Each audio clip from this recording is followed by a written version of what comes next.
Well, kids, it's day 3. It's January 22nd. How are we feeling? Are we eating 3 meals a day? Are we sleeping? Are we taking showers? Are we going for walks? I'm not, because it's absolutely fucking freezing here. It's literally 0 degrees right now. 0 degrees, that's too few degrees for me personally. But tomorrow it's going up to 24, and that is going to be beautiful. I'm going to go outside and get a tan. Seriously though, I hope that everyone remembers we must take care of our bodies. We must take care of our physical selves during this time.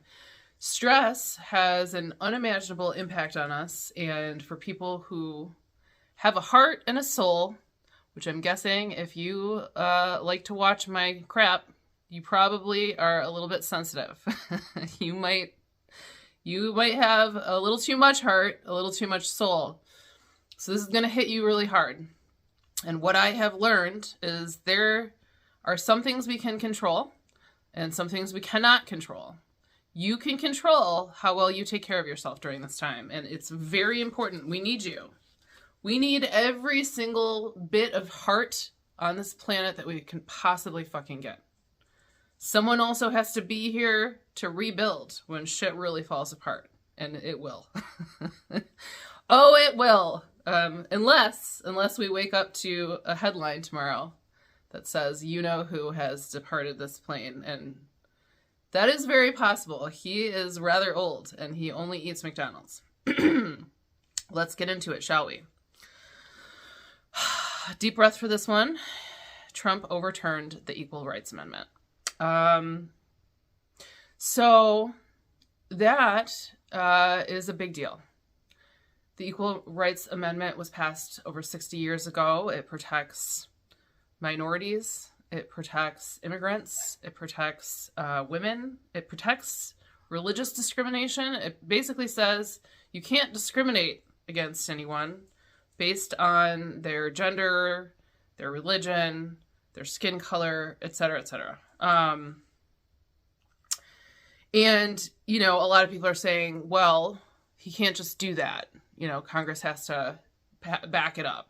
But what they are doing, and this is what I suspected, they're basically gutting the methods of enforcement for all of this stuff. Here, I'm going to give you an upside, okay? When we find out what businesses are participating in discrimination against people, those businesses are dead to us. And this is our greatest power. I'm going to say this again. I'm going to say this a lot until it really fucking settles in. Our power is our money because it's all they care about. It's all they care about. And if we band together with each other and we take our money to businesses that deserve our money, we will get through this, not unscathed, but we will get through this. And we can support each other. We can. We can also open our own businesses to support each other if need be. So we are down, but we are not out. We are not out. They paused communications with basically all of the methods for reporting something like a pandemic. So all of our online health agencies are now, they have to take any communication that they want to put out to the public. It is now being reviewed by a presidential agency. So I can promise you that if the bird flu pandemic worsens, or God forbid there is some other form of pandemic, we are not going to have accurate information, timely information. You gotta really be careful right now. Honestly, I'm borderline a shut-in to begin with. I work from home. But most of us have to go out and run errands occasionally. We have to be around other people. Keep your eyes and ears wide fucking open right now, okay? Pay very close attention.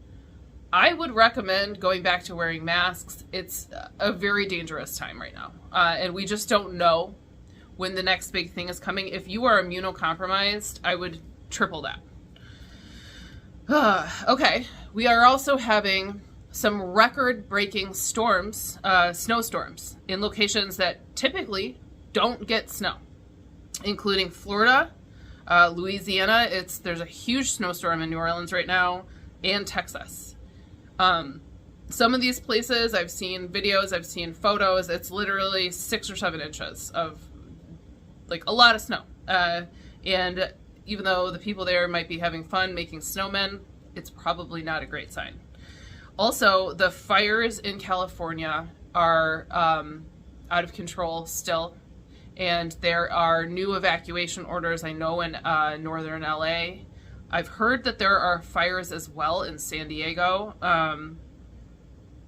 Unfortunately, the weather isn't helping.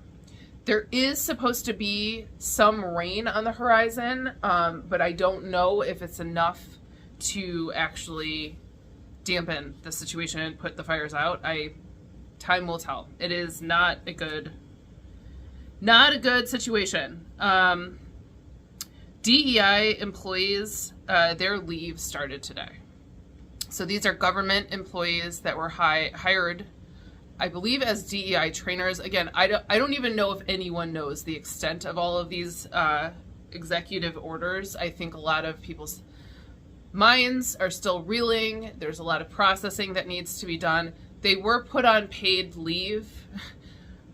I think that is probably temporary, obviously. I don't anticipate the Trump administration caring about the effect that this is having on anyone's life. And if I were a friend of someone with a DEI position, or if I were a family member of someone with a DEI position, I would tell them to immediately seek alternative employment, look into their rights.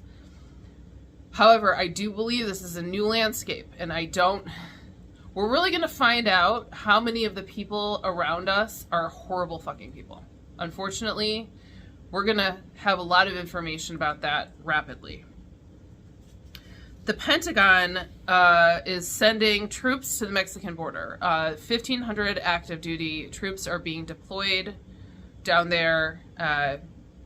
Honestly, this is all just Trump trying to show everybody how big his balls are. And again, a lot of these things, like, what will the longer term ramifications of these actions be? We don't know. I know that there have been multiple lawsuits in many states. 22 states have filed lawsuits against the Trump administration for taking illegal actions already. And I expect that number to grow exponentially. So how much, if we're picturing like a flood and a dam, how much can our system hold him back? We don't know. So this is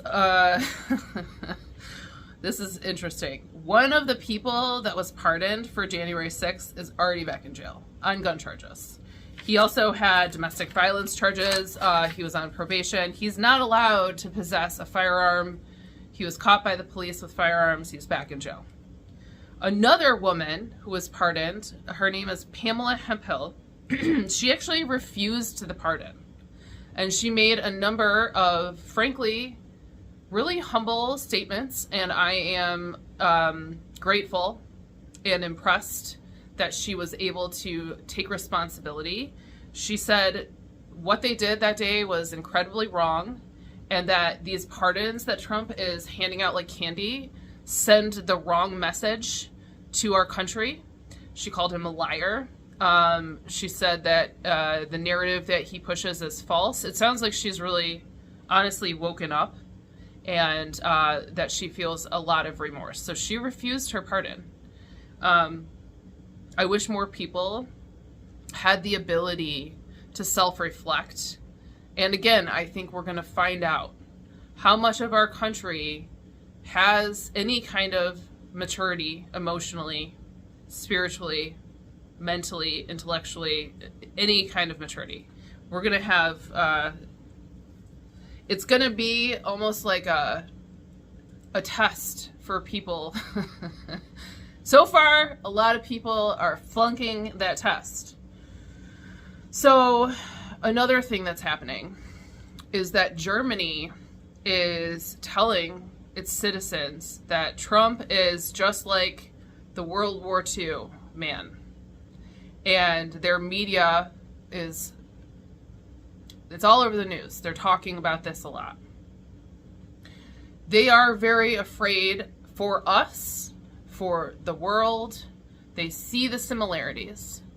And I have been watching some videos about it today, and they've been talking about the emotional and mental ramifications of World War II on the people who participated on his side, and how suicide levels afterwards were through the roof because people could not deal with the shame.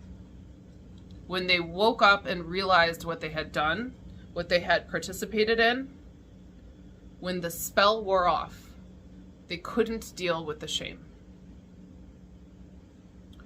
Here's to hoping whatever you hope to, whatever you pray to, and maybe it's just all on us. We have that in our history to look back on, and we can push ourselves not to participate. We can push ourselves to keep speaking out, although we are afraid, for good reason. We're afraid for good reason, but we can't just stand idly by while these things happen. And so, again, we're really going to see what America is made of. And I will just leave you with this. One day, we're going to wake up, and he is going to be gone. He is going to be gone. He is an old man. That is one thing that is heavily on our side. This dude was not that old.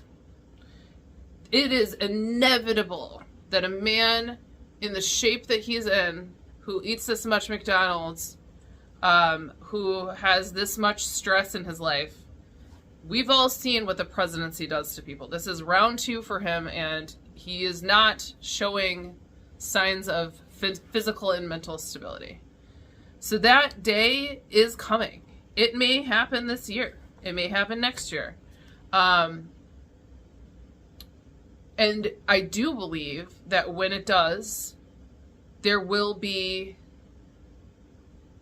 a great amount of chaos as the people who have plans that are standing behind him, that are pulling his strings like a puppet, scramble to re-strengthen themselves.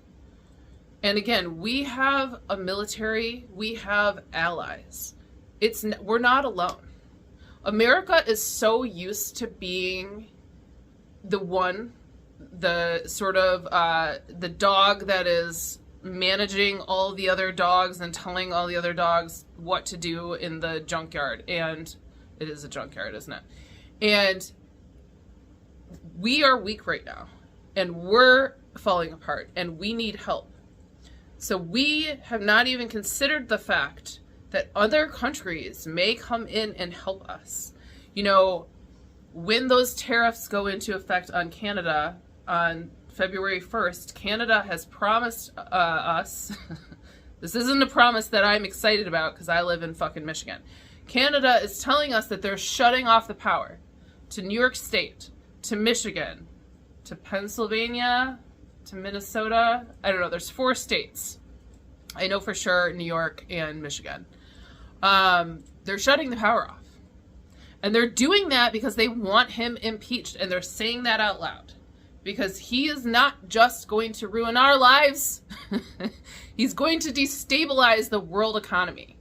So even if these people don't give a shit about us on some like deeper human level, this is going to affect everyone. It's going to affect the world's pocketbooks. It's going to affect climate change. I'm sure people are scared to stand up against this person, but I think we may be pleasantly surprised by how many countries come out of the woodwork to try to fight alongside us. We're not alone, and we also have each other. I'm sorry, I didn't make any jokes this time. It sucked. But I'm just not, some days aren't that fucking funny, dude. I do love you guys. I'll always love you. I'll see you tomorrow.